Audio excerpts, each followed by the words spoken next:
Hey everybody, it's Chris. I am doing a quick little makeover project and thought that maybe I might video it for you, just in case you have something in mind, that maybe a piece of furniture that doesn't fit the use that you want it to anymore. This is a little bookcase slash toy box that I purchased off of Facebook. I paid $15 for it.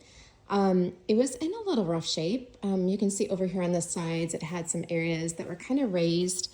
I sanded them. They're probably not going to be perfect, but that's okay. It was 15 bucks. It did have backer boards on the back of it. I've already taken those off. I've sanded it.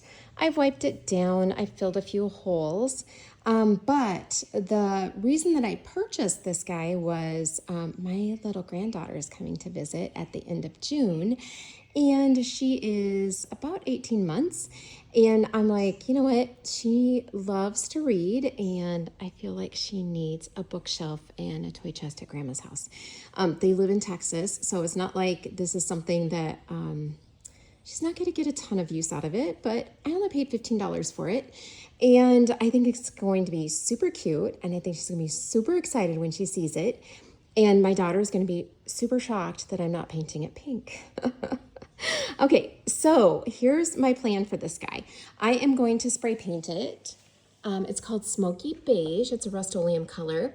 And I picked Smoky Beige because of this pretty little wallpaper. It was on Amazon and it said French vintage, and I love French anything.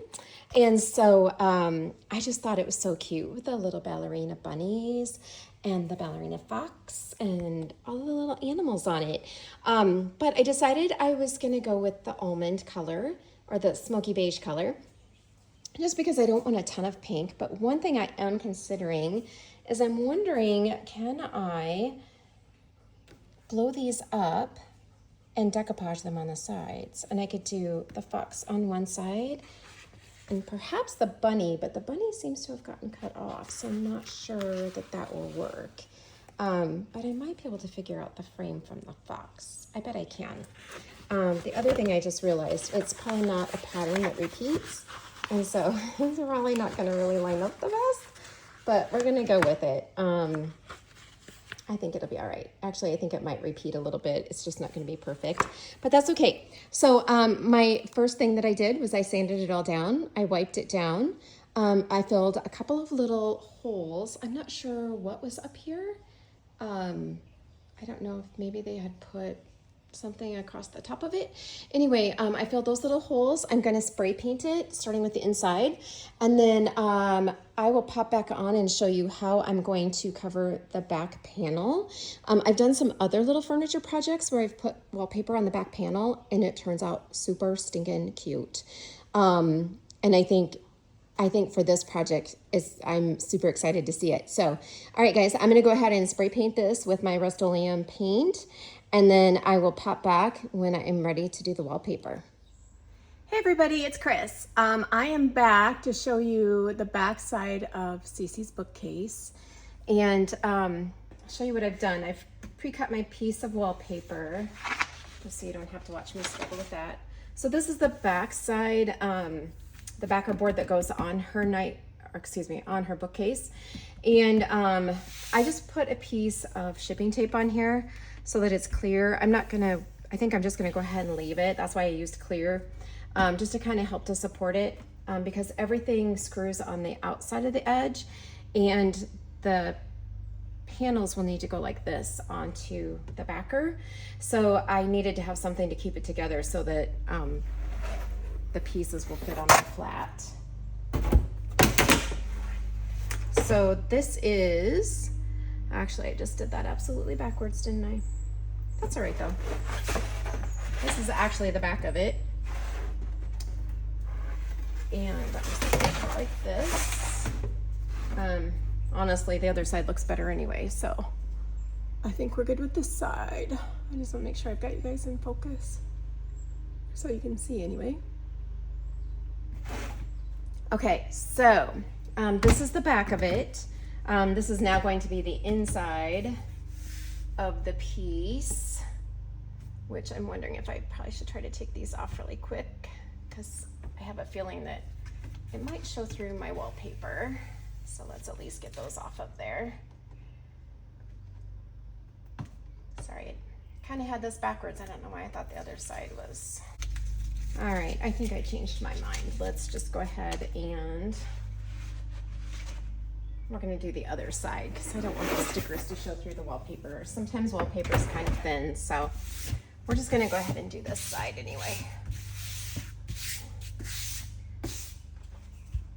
All right, so I have my one piece cut. It's going to start right over here. There is a grid on the back side of it, and that's what I used to figure out where it needed to be cut. So let me just, I like to start peeling it and fold it down just a little bit so that I have something to grab a hold of. Now the reviews on this said that it was a foil back on the wallpaper, and now I see what they're talking about. I thought they were talking about the paper or the paper backing itself, but they were talking about this. So I do want to be careful because I really don't want it to look gross. I'd like it to look nice when it's done. It's kind of interesting that it's a foil back and there's no metallic on it. That's okay. All right, so I've got this started. I'm just going to fold down this little piece right here, and then I can take this and line it up on the edge here. So I like to kind of not put it down completely, but just kind of tack it there so it holds to make sure that I have it straight. And I'm just going to peel this up a little bit and adjust that top. I can always use my X-Acto knife to fix it. So I want to make sure that this edge here, that this edge is even. And the bookcase, where this attaches to the bookcase, this very outside edge is not going to show anyway, but I want to make sure that it's pretty straight so that my pattern stays straight. And then I'm just going to go ahead and I've got my little felt scraper here. I'm just gonna go ahead and scrape that down. And then you'll see back here is my little tab. So I'm just gonna kind of, you're not gonna be able to see it, but I'm gonna pull this down slowly and keep my hand under here. And then I'm just gonna go ahead and work this way down. So I'm just kind of smoothing it as I go so that I don't get any wrinkles or creases.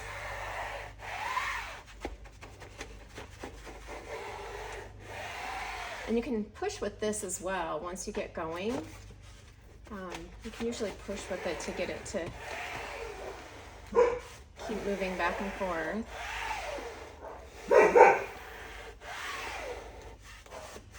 Just making sure that everything is nice and smooth. Ranger's outside and Riley's inside. Ranger's barking, so Riley thinks he needs to go outside with Ranger.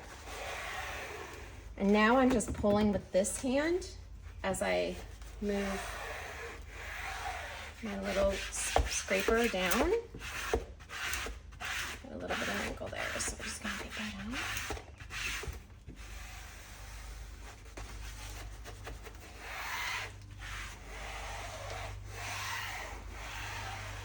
I also brought my brayer out too, and that sometimes helps to make sure that everything is nice and smooth and down like it needs to be.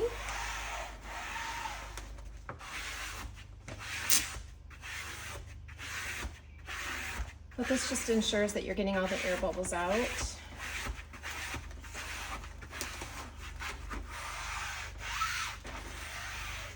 And you want to go nice and slow so you don't end up with the big air bubble here at the bottom too.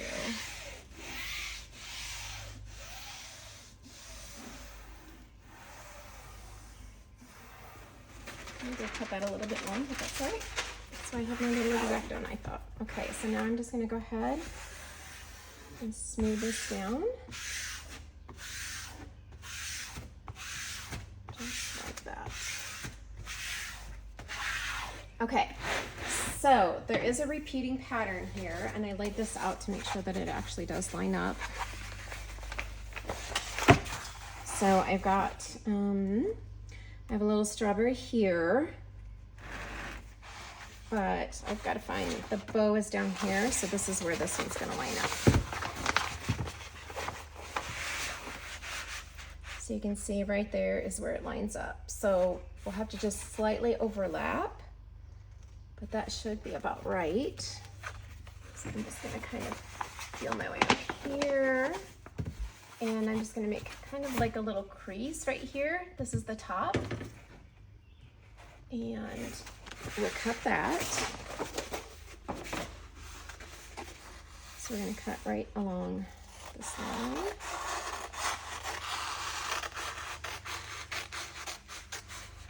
Now, since we have to line this up, it's going to be just a little bit trickier, but it shouldn't be too bad. Again, I'm going to go ahead and pull the backing paper off, just so that we have something to tack it down at the top to make sure that we're lined up. So this we'll probably want to overlap just a tiniest bit to make sure that we don't have any of this brown showing through.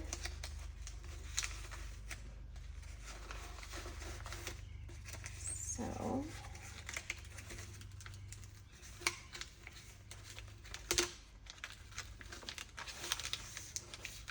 I love this removable wallpaper. It makes it so easy since it's already got the adhesive on it.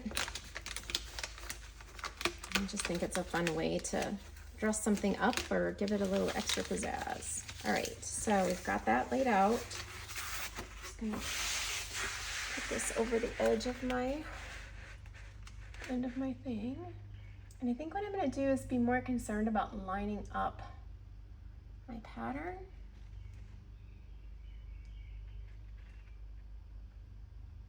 So that looks pretty good. And then this is gonna come over just a smidgen. And it should line up pretty well. And I don't expect it to be perfect because it's not super expensive paper. But I want it to be pretty darn close if I can help it. All right, that looks pretty darn good. Okay, so that should get us in the right spot.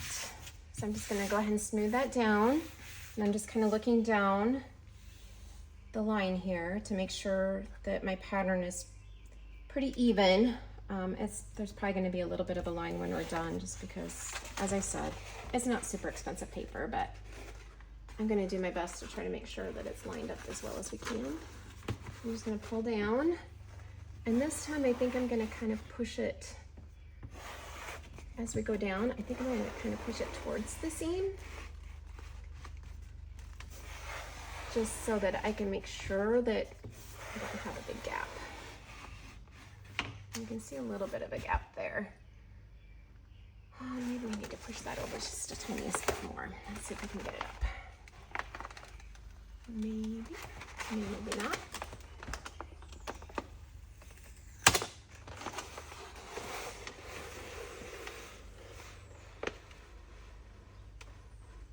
Just trying to really gently pull. Just use even pressure. I think I do want to overlap it just the tiniest bit because I don't want that brown gap in the middle of it. Steady and slow.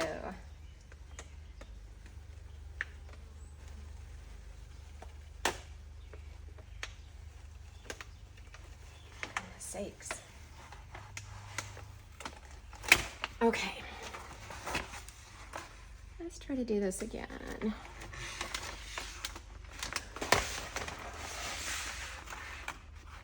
We're going to overlap just the tiniest bit, I think. There we go. I think that's better.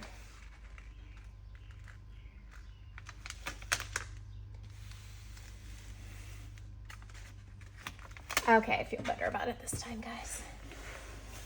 Okay. That's better. All right. And that should come down all the way like that. Okay, here we go. Now I don't have a line in the middle, so that makes me happy.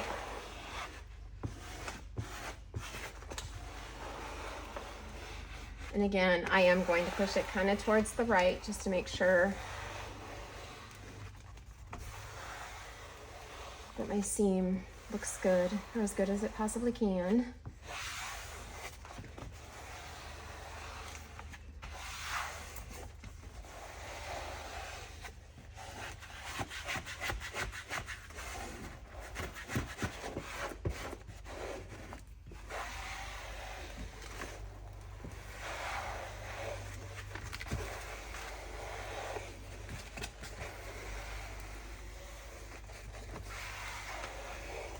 That looks great.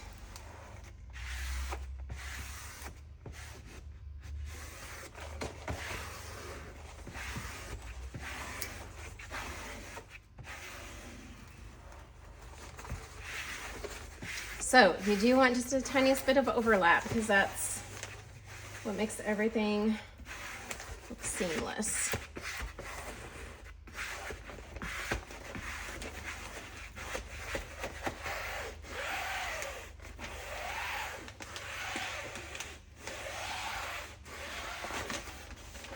I'm going to leave the backer on that because I have to cut it anyway. Cut just a little bit of a wrinkle there. But that looks great. Okay, I'm just going to use my brayer. And then we'll trim it and install it, and I'll show you once it's on the bookcase. I'm just going to use my X-Acto knife now and just go ahead and trim this off. And I can find the bottom of the board right here.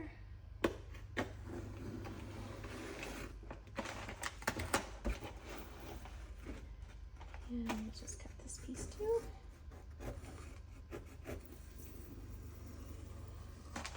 Just like that.